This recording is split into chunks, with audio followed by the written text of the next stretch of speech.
Hello and welcome back to Thursday Morning with LindaZ.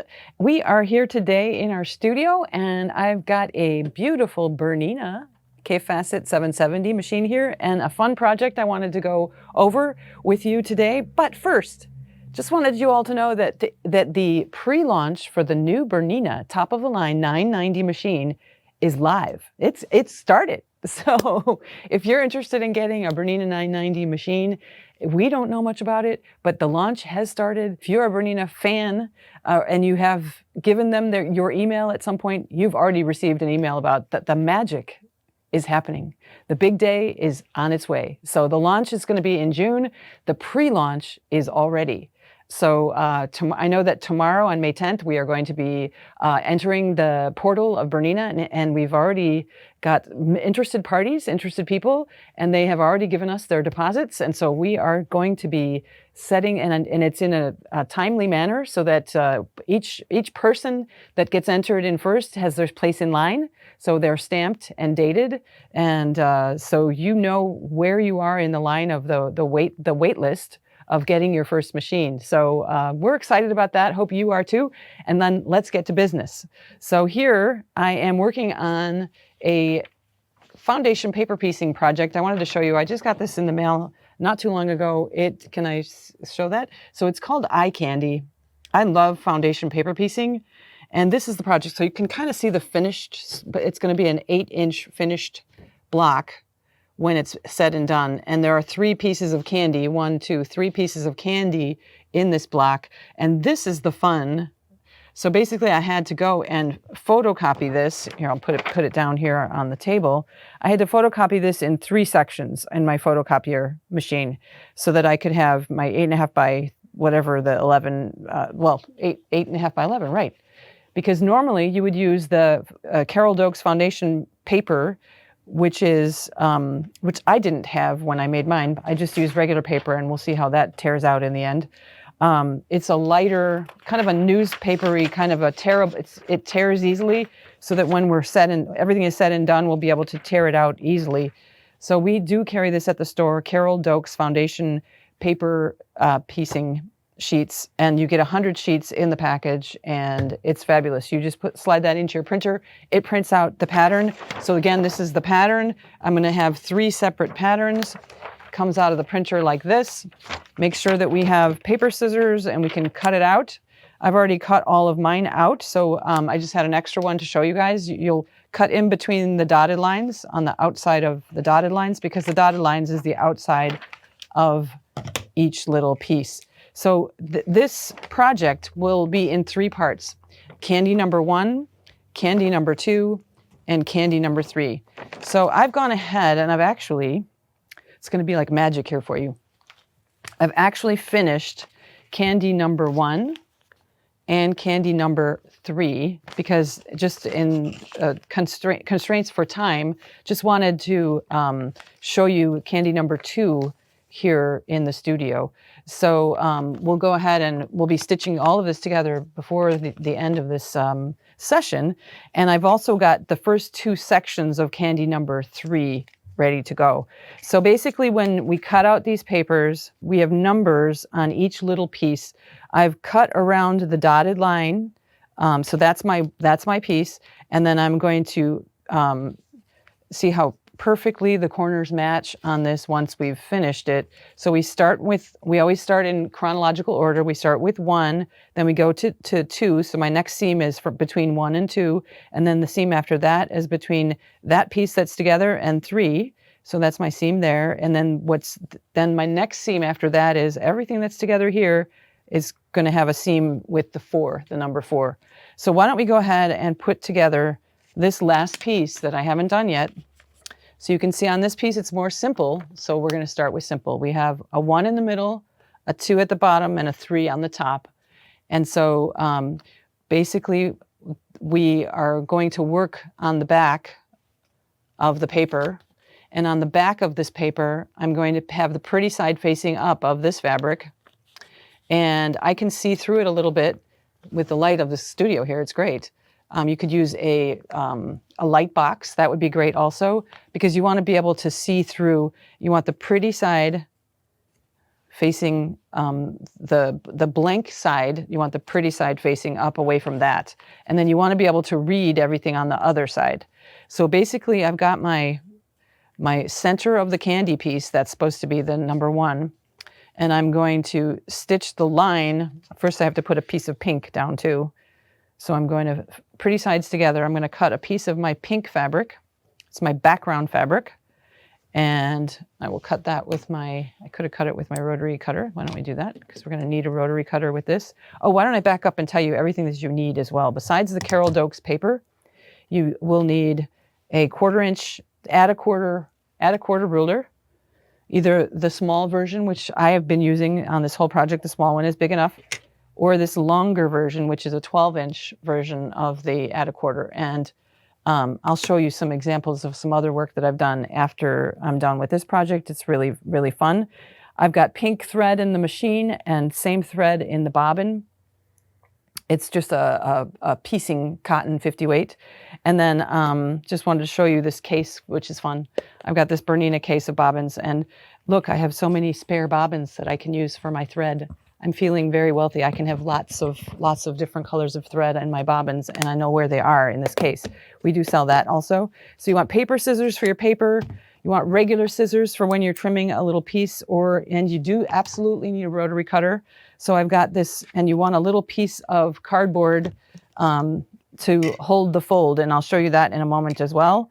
But let's cut first a piece. I think that's pretty much it. Oh, I've got a 97 with a 1/4 inch foot on my sewing machine and a straight hole single stitch sewing plate on my on the throat of the machine. So instead of a wide opening for the zigzags, I've got just that single hole stitch plate on my machine. So that's going to help just be accurate with the stitching. So let's go ahead and cut a piece that is big enough for this rectangle over here. And I usually like to exaggerate a little bit, so I'm going to take a 4-inch piece of fabric. And the background fabric that I picked up for this project was 1/4 yard of the background. So I'm using this like bubblegum pink for my background because it's all about candy, right? And then I have this eye candy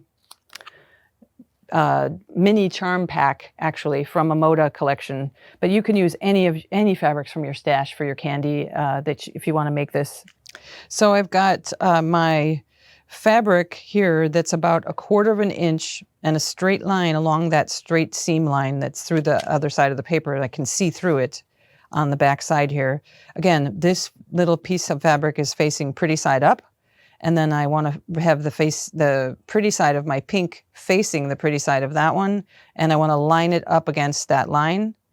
And so I know that when I flip the pink, it's going to cover my number 2 section.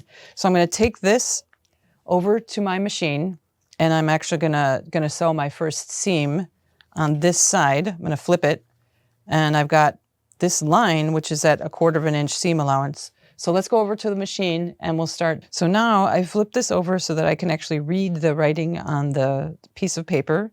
And my fabric is, the line of that fabric is a 1/4 inch away from this line, and it is parallel to this line. So what I want to do is stitch, and my stitch length for my straight stitch is 2.30, so it's a tighter straight stitch. I'm going to bring my presser foot down, and I'm going to try and figure out exactly where my needle is. So my needle, I want it to just be like 1 stitch beyond the line to start with. And so I'm pretty good there. And I'm just going to go to the end of that line between the 1 and the 2, and I'm going to cut the thread. So let's just stitch down that line first. We're stitching through the paper and through 2 layers of fabric. And they should be, whoops, just went a little bit too far, but that's okay. That's not a problem on this one. But if it were a different one, it would have been a problem to go that far over. It's not going to be a problem here. Oh, I did just oil the machine, so there's some oil coming out a little bit. But so just wanted to then show you that here we fold that over. So this is where I stitched, and I'm folding that pink over. So I'm fully covering that second piece, number 2. So I'm just going to hold that here and show you that I'm fully covering, with that pink fabric, I'm fully covering this. And then I'm going to go ahead and show you the next step over on the mat. Oh, you do need a cutting mat as well next to your machine, as close as possible to your machine. So the first fold that I'm going to actually make on this is going to be between what I just stitched together, those two pieces, and this section 3. So I'm going to fold up the line between that section and the 3, and I'm going to take that, fold that. I'm going to put my handy dandy piece of cardboard in the fold, so that thickens that a little bit. That's always nice to do that. And then I take my add a quarter ruler, which has a ridge on it here. You can see that ridge right there. And I'm going to put the ridge right along the fold of that paper and the cardboard. And that is exactly 1/4 of an inch, that ridge. And then I'm going to cut off that underneath fabric. So I just cut off, so it's a perfect 1/4 of an inch edge next to my line 3. That's how I got that. And then now I'm going to place another piece of, actually, why don't I just take a piece of this pink right here. I still have enough from this pink. So I'm actually just going to cut this pink right here and use this one if it's enough. I'm not sure if it's enough. So we want that to be lined up here. And I like to hold that and then push it over just to make sure that at my 1/4 of an inch seam that I'm covering the entire piece here, and it looks like I will be covering the entire piece of paper underneath there. So I'm feeling pretty confident about this piece of fabric that I've chosen here. And so I go back over to the machine and I do the exact same thing that I did before. I stitch down the line that's between those two pieces and the 3. So down the number 3 line. And here we go.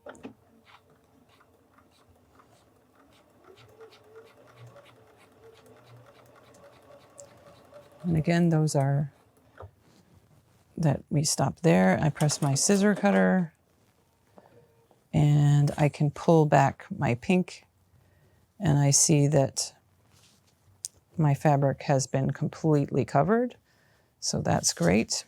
So all 3 of those pieces are now completely made, that piece. And what I can do is I can take a pin. Let me go get my pins, because pins are also very helpful in this process. Got some pins over here. I can pin this guy down so that when I trim around the outside here, at the dotted line, just outside of the dotted line, I'm trimming the fabric down. I have the exact size that I need of fabric. And I'm actually trimming a hair off of the paper too, because I've got a little bit beyond the dotted line there on the paper. So I'm cutting all around.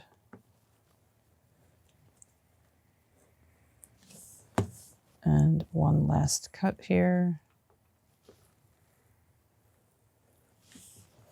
Okay, so that is my middle section of the 3 pieces of what they're calling candy number 2. So if I show you on the picture here, so it probably looks better here. So I've got candy number 1 up here, candy number 2 here, and candy number 3.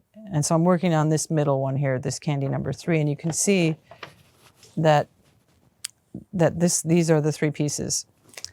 So what we use this pattern for here is placement. So you can see this is what that one looked like. This is what that one looked like before we put the fabric on it, and this is what that one looked like before we put the fabric on. So now we want to seam together these 3 pieces. My first seam will be here, so I'm going to put these 2 together, right sides together. And I can see that this point, I want this point to show, so I'm actually going to use a pin to make sure that when I pull open that seam that I've got that perfect point there. So I'm going to take a pin. Here I've got a really cool pin here.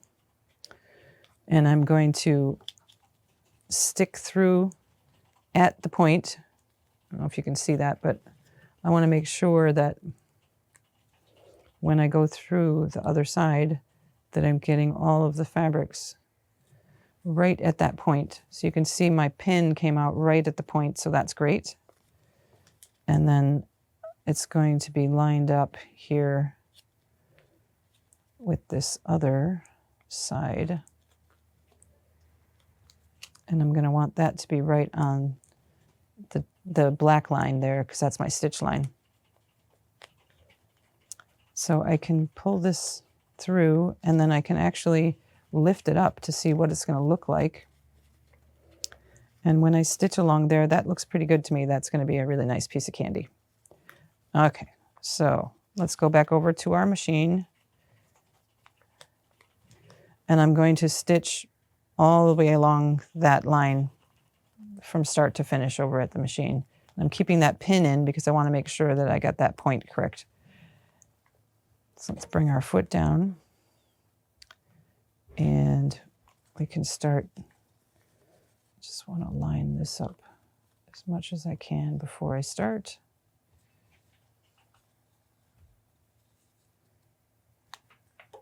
There we go. I've got my, okay. All right. So let's start sewing along that side.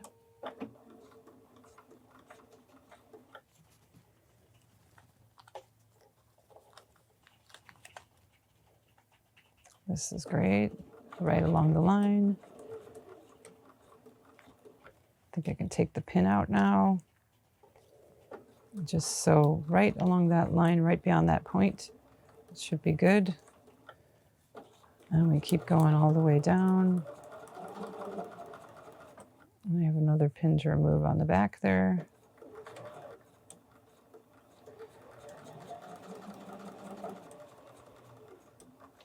Okay, so that piece is put together there. And we can see what that looks like when we open those up like that. So our candy piece is starting to form. We have the wrapper.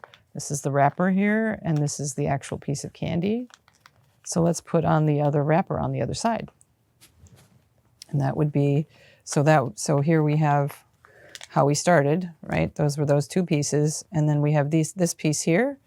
And so we're going to seam these together here, doing this, like this. We're going to take that same pin and we're going to poke at the corner. Make sure we go through all of those folds on the other side. Oh, I want to be a little bit closer to my color there. So this one might not be completely close, but that's okay too. Let me get in there just a hair more. Okay, so just a hair more up. So you can see how good it does help to have a pin to go through. And then I would like to line this up and see that is right on the black line going through here and in the center of the candy piece. So sorry if you couldn't see that. I basically just poked at the corner, the pin right at the corner of that triangle, which is the wrapper for the candy bar. And then I brought it through to the black stitch line in the middle of that candy piece on the other side. So then I'll line all that up and I'll bring that over to the machine and I'll stitch down that line.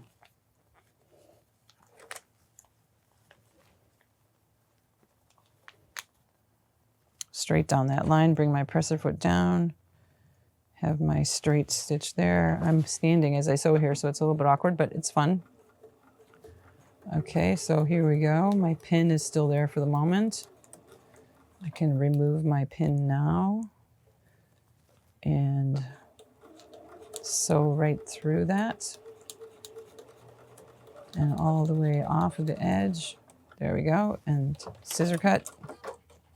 Beautiful. Okay, so let's see what we've got. Looks like we've got, oh, I did not line up. Okay, so this is why you need a seam ripper, everyone. That did not line up on the back. I was not paying attention to where I was lining up the back, so I stitched off the edge. So let's tear this out, and we can, it's so easy to do. Tearing out is very easy to do. And we can just do that again the correct way. So we can be back as soon as I'm done cutting this out. I'm just going to cut these stitches out. Okay, so I just tore out, and I'm going to make sure that my bottom half here is lined up with the back so that I don't stitch off that bottom part when I go through the point here, after I go through that point. So let's put it back in the machine, and we'll start our line off again.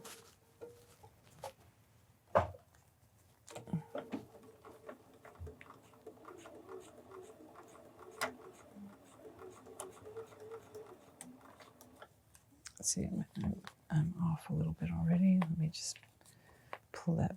I wanted to pull that pin out, but just want to make sure I'm lined up before I do.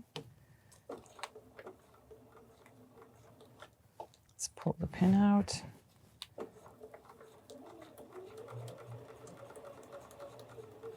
I am lined up this time, hopefully. Okay, let's see what that does. And there we are lined up, yay! Okay, so that is our third piece of candy. You can see the candy and the two wrappers on each side. And then here, let's go ahead and show you what that looks like. So we'll set these up, all three. I do have all three. Where did I put the other two? Right here. This is candy 3. It goes like that. And where is candy 2? Or candy 1, I mean. This is candy 1, and it goes like this. Okay, so then they want us to put them together. Let's see, how do we do that? First, we put 1 and 2 together. So we're going to have a seam like this.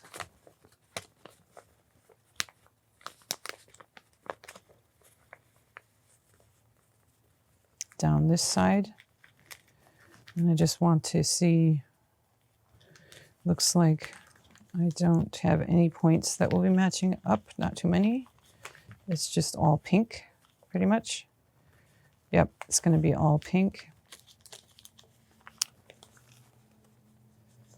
So let's get, so I suppose I could use a clip along here to clip this. And another way that I've used in the past is to first baste along the line a really long stitch.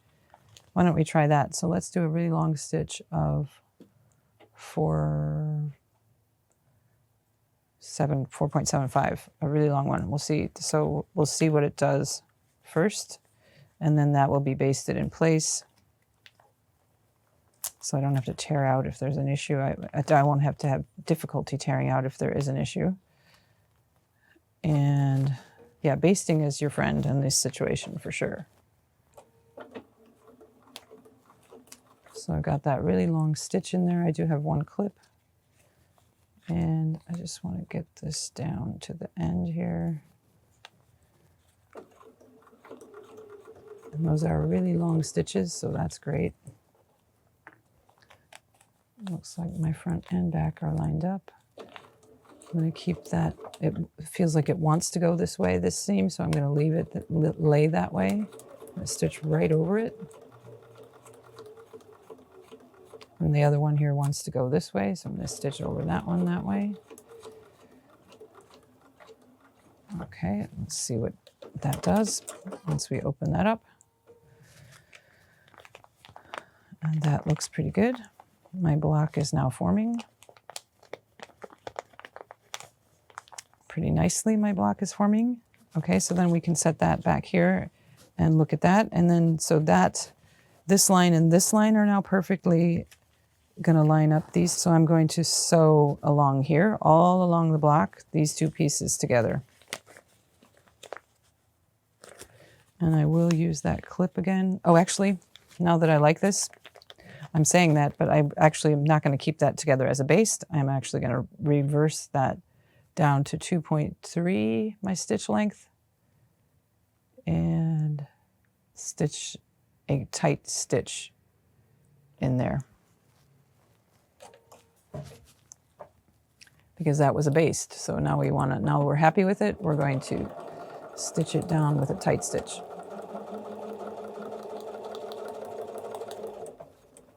Okay, that's good. Still good. And then we set that down here, and then we can pick these two up together, and we're going to go back to a baste again. Just whatever wide stitch you have, the widest stitch you have on your machine would be good. And I'm going to baste these two sides together. Come out here, bring my presser foot down,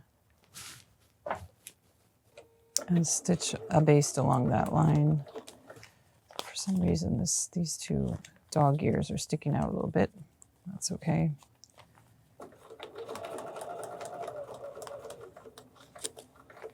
It's going through a bunch of layers there. And this then gets lined up all the way to the tip down here.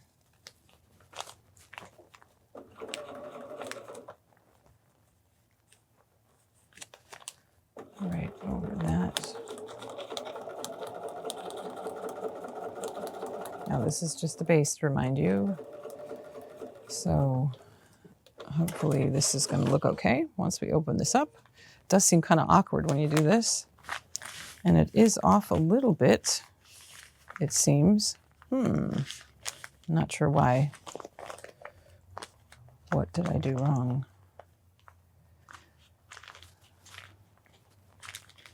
Did they do that purposefully, maybe? I'm not sure.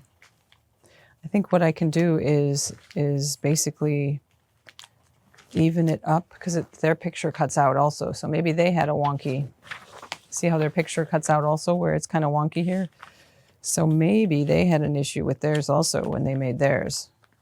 Maybe you don't want this pattern after all. But it is fun to see how you can make candies. And I might have to work on changing their pattern a little bit so that it doesn't turn out this way. Here, let me get a ruler and see if I can, with my rotary cutter, even this up a little bit so that we do have a straight line on that edge. 1, 2, 3, 4, 5, 6, 7, 8. Oh yeah, it's supposed to be 8-inch blocks, so we can 1, 2, 3, 4, 5, 6, 7. Yeah, we can definitely even this out. Not a problem. So let's just go ahead and do that. Even that out. On the other side, we want to get to 8 inches. So let's get to 8 inches and even that side out. At 8 inches. Okay, so cutting that off, that looks good. 8 inches, we want to even, let's see, that one looks kind of wonky. Let's get that side evened out first.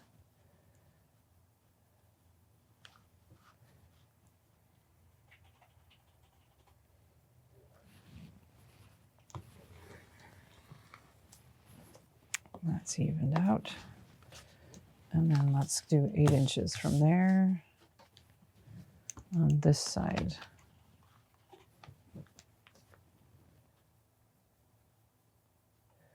So then there you have it. You have an 8-inch block finished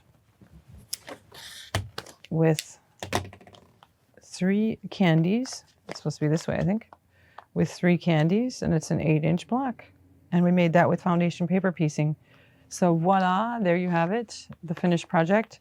And oh, it looks like one of my seams was the wrong way in the back here, but that's okay.